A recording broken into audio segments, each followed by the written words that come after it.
Hello, ladies and gentlemen. This is Eddie Marcus, again, spokesman and advocate of basic human rights for all people. Today, I've been thinking about you in a very positive way.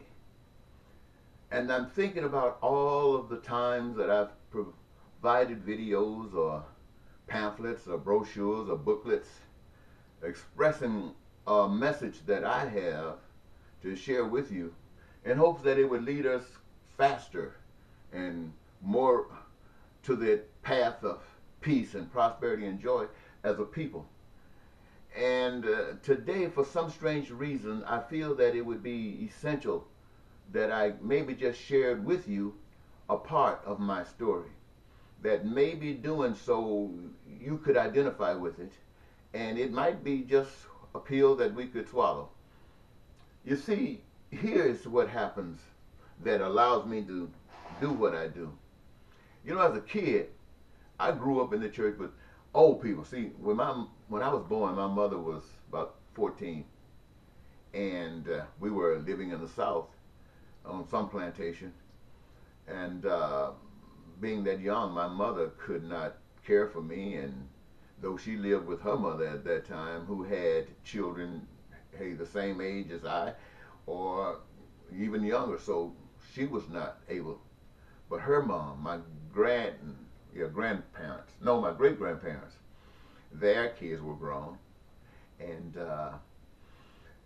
they were able to put me up. They were a little bit better off. My great grandfather was kind of smart, and he was a part of some secret society, so he was going along pretty good. So that's who I was raised with. They took me to church all the time. And when I say my folks were associated with some secret societies, they were at that level of most deception. Whatever they were told that order represented, the good works of men honoring God and all that kind of stuff, that was the attitude they had about it. They never got closer than any other information. So that was wonderful to me because I didn't know any more about it, but that little part that I did know was exciting. But life was just normal for me as it was for everybody else. There would be people who would say that they wish they had the lifestyle I had, and I sure was wishing I had the lifestyle that others had. But at the same time, I was basically satisfied because, hey, as a kid, what do you know, especially as a black kid living on a plantation? What do you really know, especially back in those times? However, I was that I was.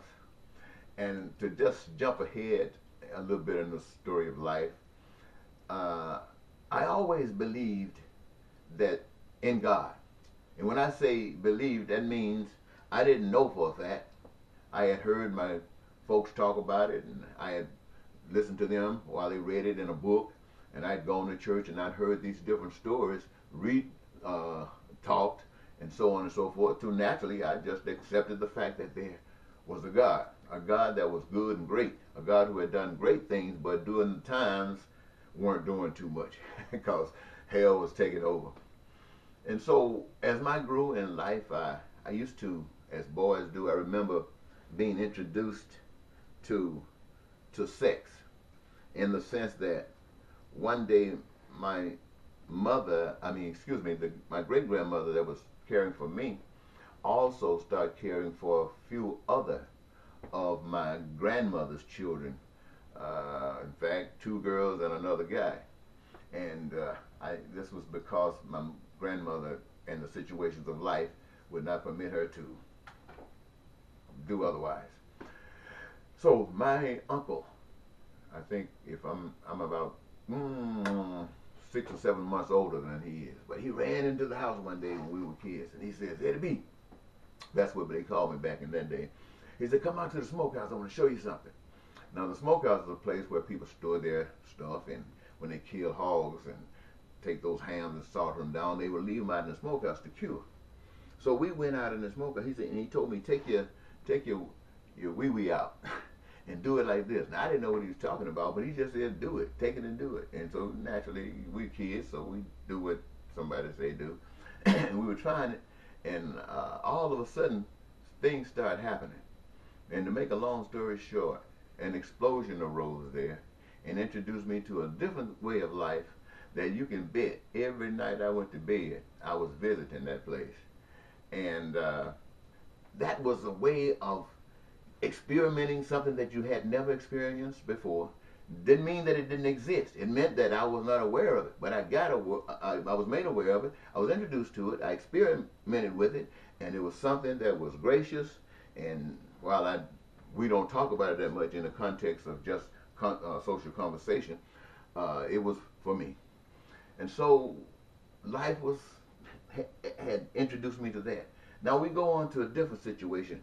The thing that I really this right here, I was at an age, I didn't associate that with God, because you know what they tell you about fornication and adultery and all that other kind of stuff. So that was just something that slipped in.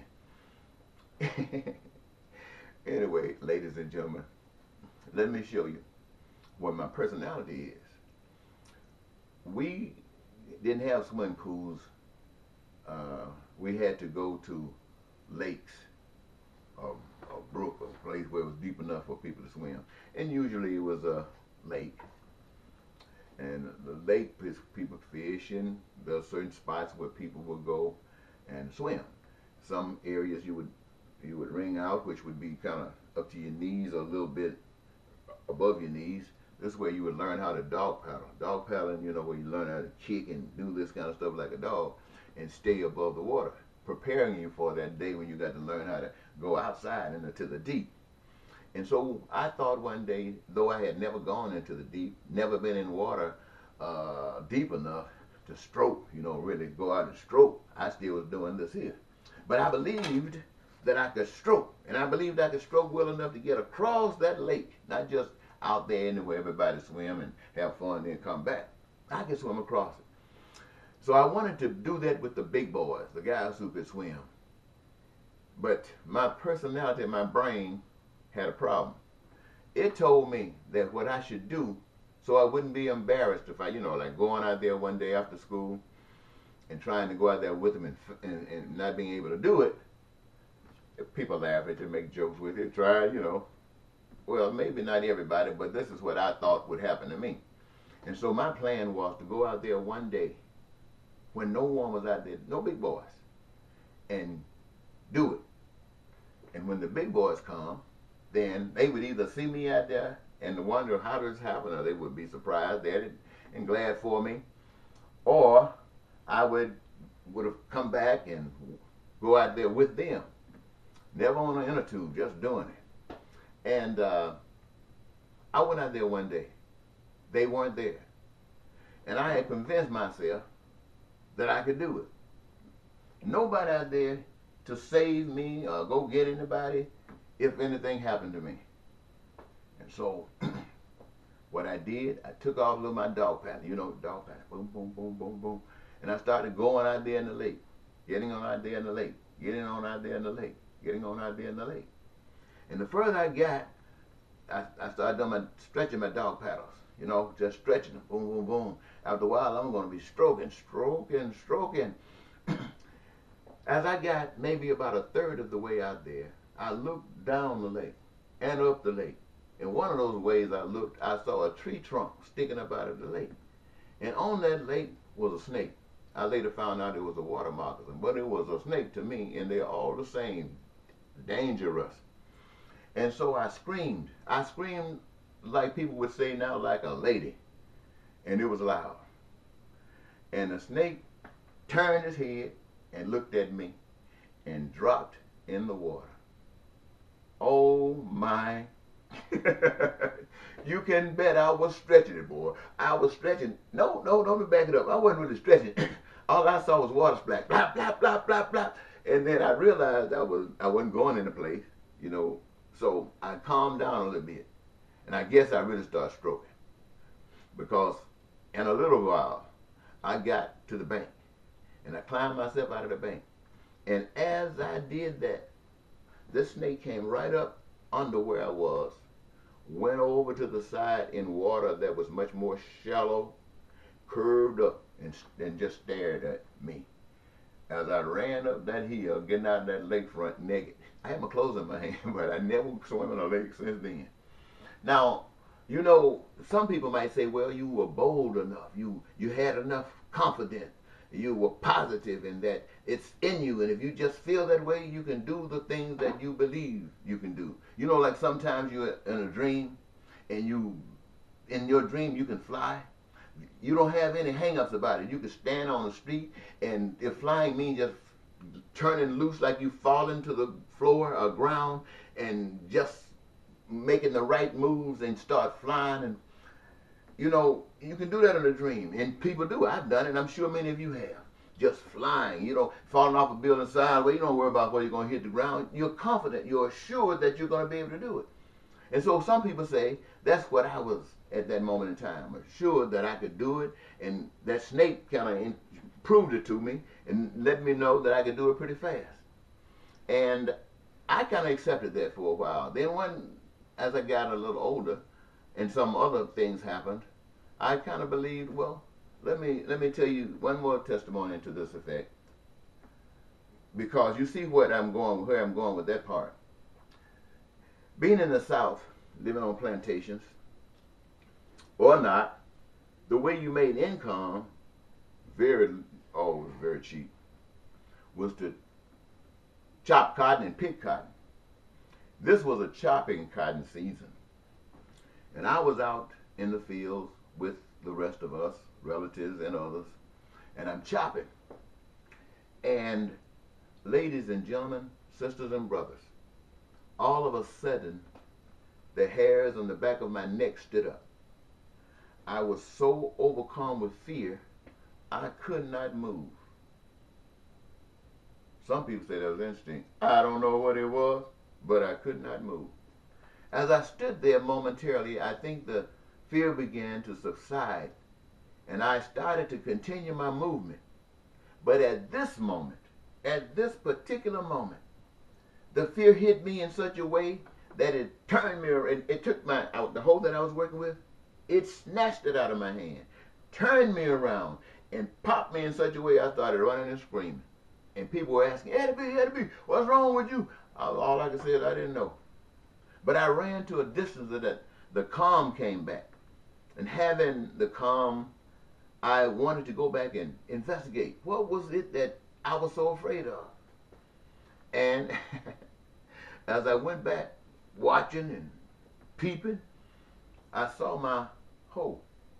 So I went and I picked up my hoe, that's the thing that I was chopping cotton with, and I leaned the cotton back right where I was standing, my next move.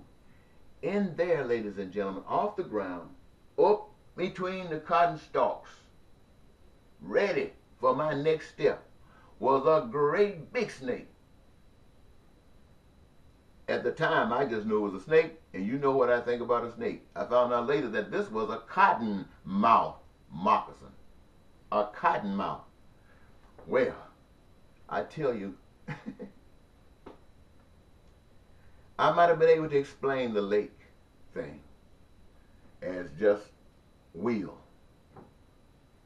But this I could not, because something had happened that no one else on the face of the earth could have helped me. You see, if somebody had been at that lake, maybe they could have gotten someone to come and help me.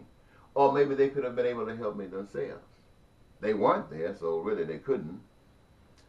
In this situation, nobody would have even known that the danger exists. I didn't know it.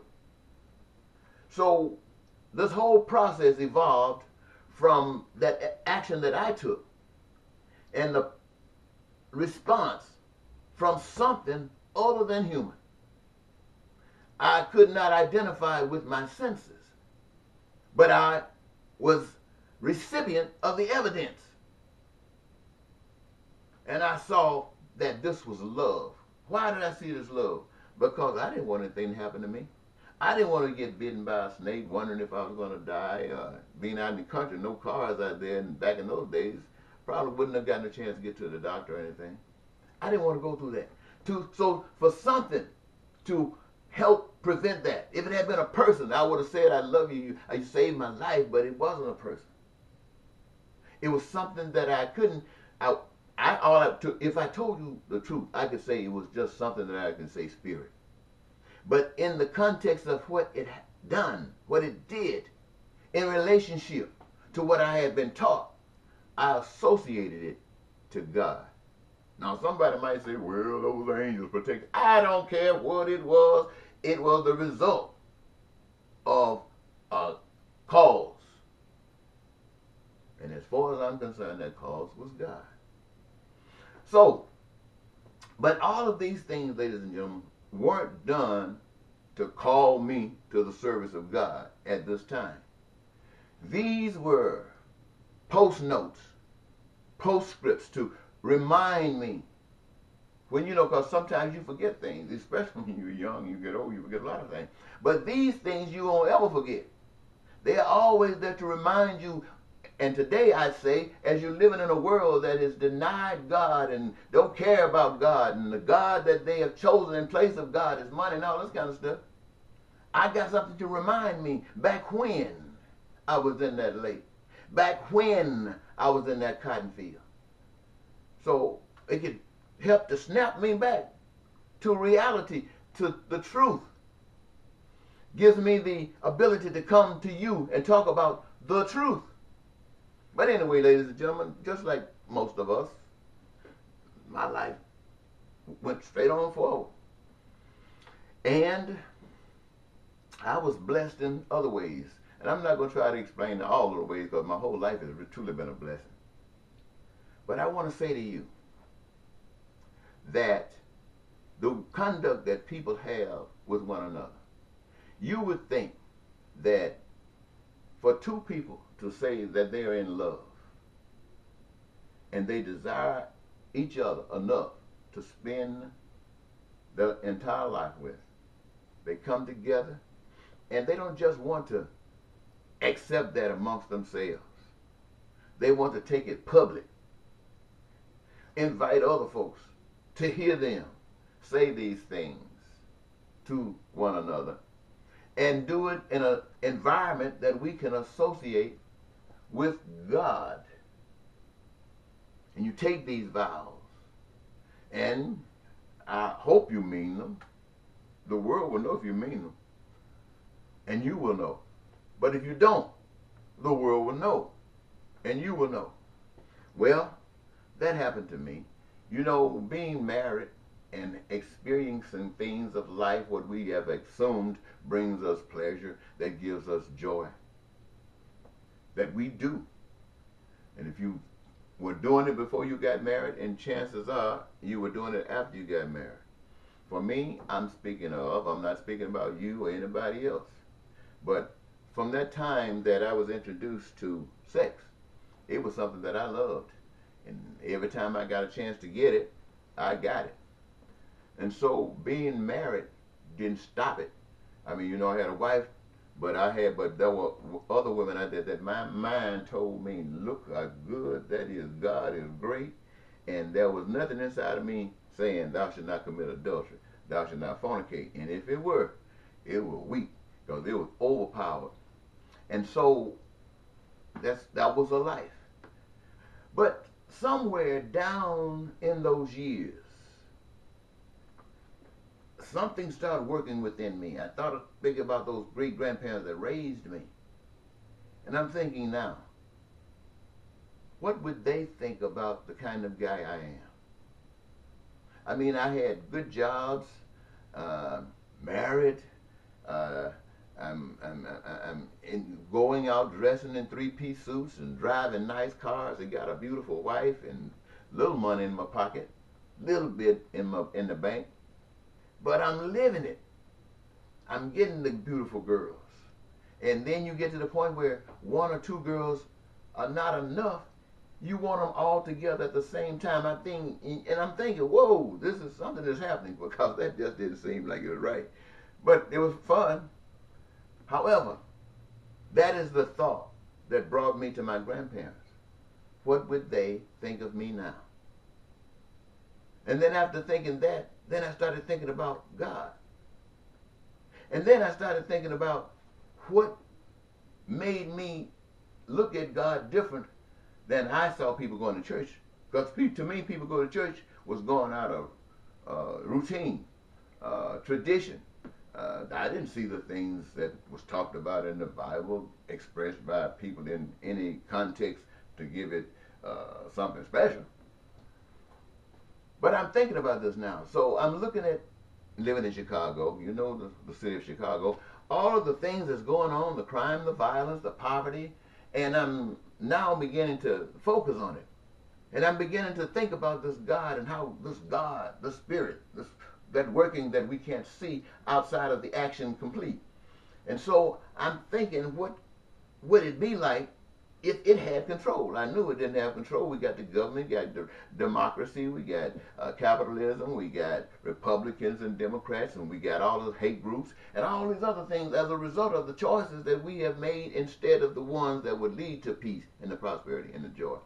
And so I concluded that I had to do something about it. It was almost like those things that happened, those miracles, now reminded me that there is another way, that there is something that I knew that I had evidence of that perhaps others didn't. So would I not warn them? Would I not tell them? So I said yes. But the truth of the matter is, I had been living so hard to forget poverty and not to be a part of it until I recognized that if you're doing all right, your statements about poverty just doesn't hit it. You find some way to treat it in kids' gloves, and it can't be treated that way from where I'm at.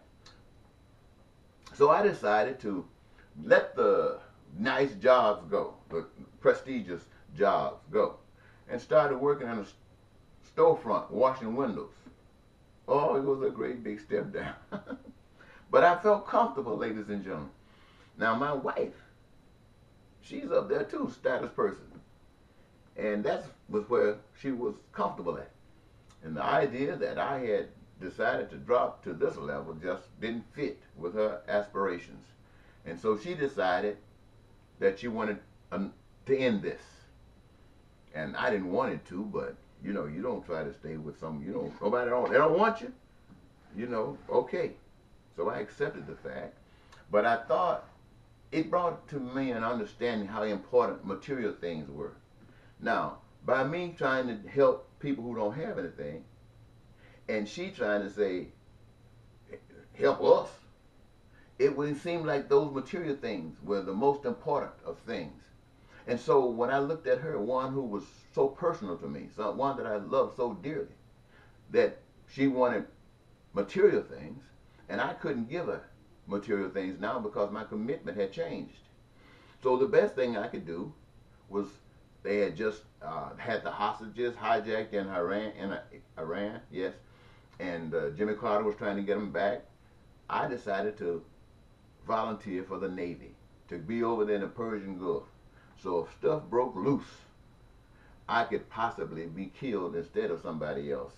And she could get the check. She can get the death check to let her know that she meant that much to me, that I'd give my life for her. And the only way I could really show it was give her something that she admired, and that was some money. Well, it didn't happen that way. There was no war. And so basically my being in the Navy was an opportunity to travel in all kinds of places of the world that perhaps I had never even read about or dreamed of, but now I was there in port, saving your money from one port or doing the patrols on the seas until you get into port, and it became a big holiday. But there was a lesson to be learned. That lesson was that how people could take these vows before the public, how they can do this thing before God, and then they go to the state and sign on a document, stamped on a document. All of this is official. You think it's not? Get divorced, but it's official. And now, when time comes for a divorce, people say until death do us part. You got no problem with the state signing on the dotted line saying, okay, you can part. So that pissed me off. So I began to believe that the state was kind of crooked. When I say state, I'm talking about the system. And then being under the authority as a commander-in-chief, Ronald Reagan, and getting exposed to some of the policies that Ronald Reagan was champion and how it affects certain people, it brought me to the point that I had no respect for that kind of administration. And the way to respond to it was to refuse to take orders, knowing that it would get me court-martialed, knowing that I would have to do some time, knowing that I would get kicked out of the military with other than honorable separations. But I chose that because my commitment to my God, which could only be expressed through the way I treated people or how I responded to people. And so that was the choice I made. Now, I did get busted in the rain. I did get court-martialed. I did go to jail. And ladies and gentlemen, it was the most satisfying time in my life. You think I missed eating breakfast out in the world? Do you think I missed turning to all day long for somebody else, whether I liked it or not? Do you think I missed having some sex that one night or whatever, or having a drink? Do you think I missed that? I did not. That never crossed my mind. Only thing crossed my mind was joy. The joy of standing up for righteousness, the truth, standing up for the people through by the Spirit of God. That was the most wonderful thing that happened to me. Though I finally got kicked out of the military. So, I still didn't want to be alone. I came and I back into the world. I started working a little bit at a university recruiting college students. My mind was kind of focused and trying to restructure itself being back into the world outside of that military life. And I met a girl at church once, and she had the Bible in her hand, and I liked it because she was a little pretty thing with the Bible stuck up in the air, talking trash, and I'm thinking, now that was what I'm talking about. Now together we could be a tiger, and we ended up getting married. Now, my life on my own, when we came together, my aspiration, I almost forgot. Let me tell you something else. What had I wanted to do with my life? All growing up in school, elementary school, in churches, in middle school, in high school, and in college. I was a musician. And I was a musician because I was too small to play football. And I was an actor. Now to me, my gift was to act. We referred to Sidney Poitier back in those times. He was the most renowned black that we knew in acting, was one of the greatest. And I used to tell myself I was going to replace him because I could act as well, and I'd be more receptive to the people, and they would receive me even greater. So I even signed on my name, Eddie Poitier. In fact, when he came out with the movie To Sir With Love, I put a tattoo on my arm. I did my own tattoo. I called it Sir, S-I-R. You know, I don't remember that girl's name. She was saying, To Sir With Love. Then I put a heart there to remind me, To Sir With Love. Now, when I was in high school and college time was coming around, I looked wherever I could to see if I could find where they were offering drama majors. But I needed a scholarship, you know. There was no money for me to go to college. So wherever I looked, and I don't recall right now if I ever found any, but if I did, based upon their requirements or whatever, I didn't qualify to, you know, for that program. So what I had done is I had taken some auditions for scholarships in music. And fortunately, I did get an offer from Alcorn State University. And that's where I went to school at on a music scholarship. But acting was still in my life. We did it at Alcorn. We did stuff on television, the crew from the school. And when I got out of school, I thought to myself, now you listen to me clearly. This is something that maybe you do. What do I want to do? Do I want to go to Hollywood or do I want to go to Chicago? Now, Chicago is involved because my first wife had graduated before me. She was 2 years older than I, and so she was working in Chicago. And now I'm leaving Mississippi. Do I go to Chicago or do I go to Hollywood? My conscience says this lady has been taking care of you somewhat. So how can you just leave her like that? So I decided to go to Chicago and live with her and work, and we be a team for as long as it lasted. It lasted almost just about 10 years. And but I didn't plan on it lasting that long. It just turned into that. And I said to myself, I have to put Hollywood on hold.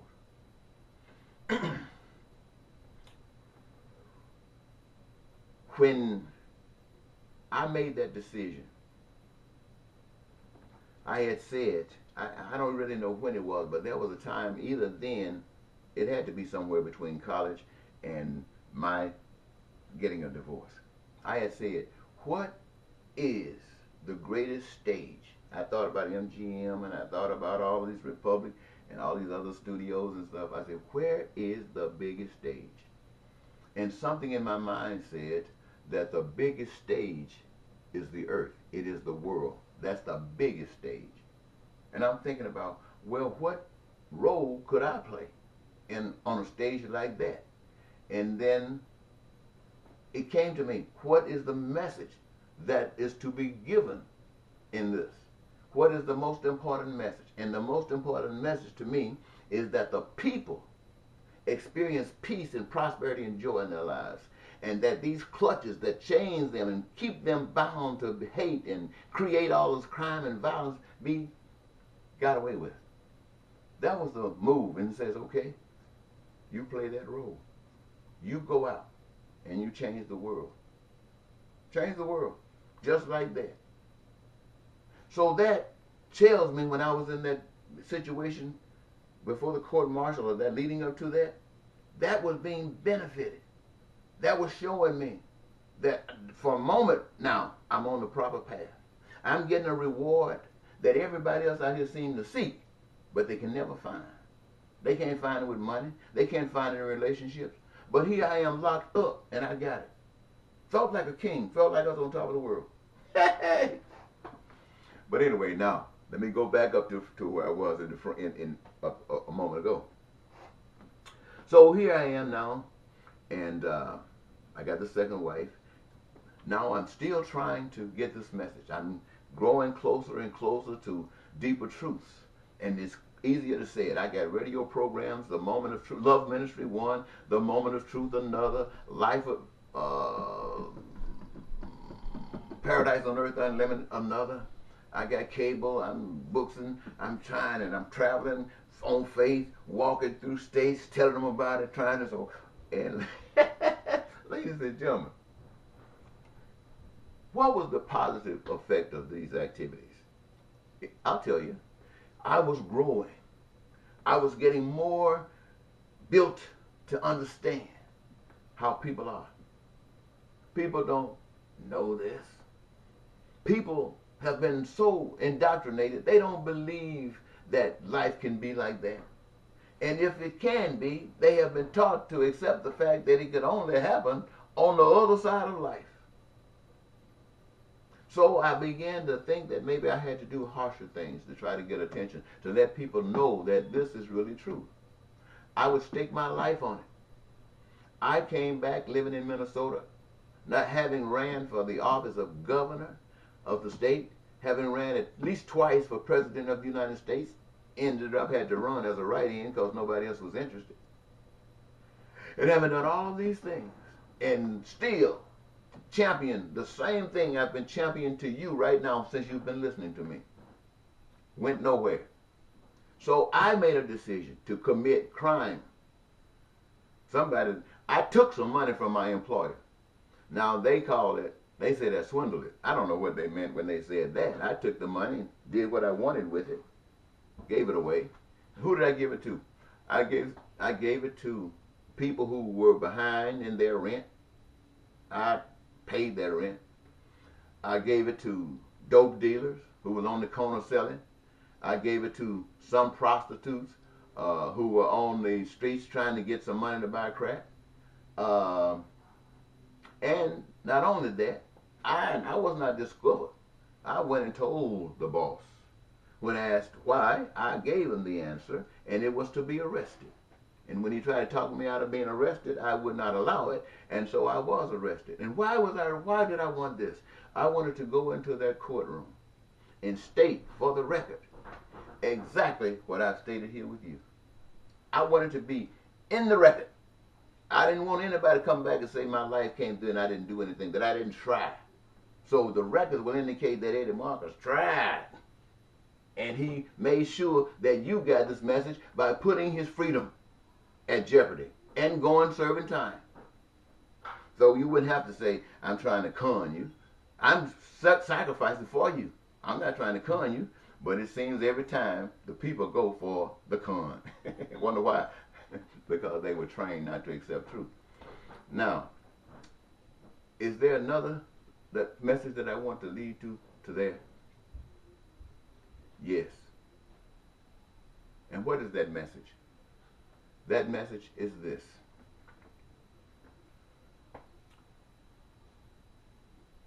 There's a power that is responsible for all things.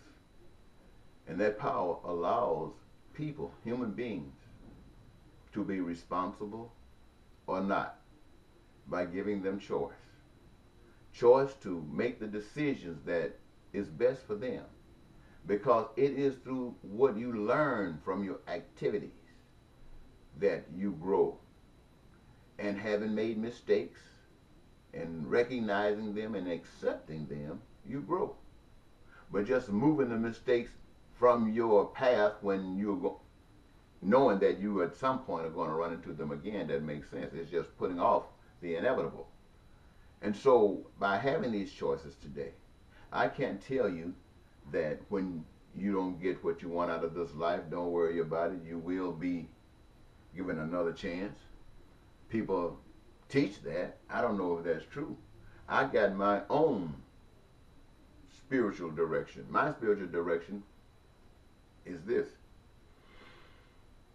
I don't want to continue living in this body, on this earth, with the people, if the people do not care any more about one another than they have shown in my lifetime thus far. Now, I recognize that they do these things because they are unaware of what's truly going on, and they do it out of fear. Now, the only thing that I can say that would eliminate fear is love, and the only way you can get love is to have a relationship with God. And if you have a relationship with God, a true relationship with God, that same relationship would be experienced with not just blacks and whites and men and women, but other folks that are with the Muslims, with the Russians, with the Chinese, with everybody on the face of the earth. That is the way that God's love works. There's another love that is not God's love. It's the trickery, a lying type of love. It's the love that says, I love my gender. I love my nation. I love what we have accepted as a group, and everything else I hate. No, that's not love. That's the part of the con game. That's the trickery, and that is the one that everybody has accepted. And so I take this moment in sharing this part of my life with you because I want you to know that having watched this last presidential election, I saw the people at their worst. They said it loud and clear. They have been whipped. They have been whipped to the point that they would go to the polls and vote for evil to lead them. They would go to the polls and vote for evil to lead them. And what walks into the White House as the next president of the United States is evil that has been chosen by the people to lead them. Now, a person of God, a person of spirit, who have talked to you the way that I have, the laws that you have on the book, the way you have them says that I must conform and follow the dictates of the law, which now this evil one is the head representative of. No, my friends, that is not happening. For me, I said the best and the biggest stage is the earth, the world. And the plot, the mission is to save the people from the lie. And the star in that role, the physical one, is me. The spiritual one that me and it represents is what I call God. And that's where I'm stepping out. I'm stepping out following the dictates of my heart and not the United States government. And I'm not asking you to do that. I know you can't do that. I know it is impossible unless you are being led by a spirit that says you are. And it won't say you are until you say, I am that I am. Until next time, ladies and gentlemen, 41 minutes. Thank you so very much for giving me your time. And I hope it has been worthwhile. If not to you, it definitely has been to me. Bye-bye.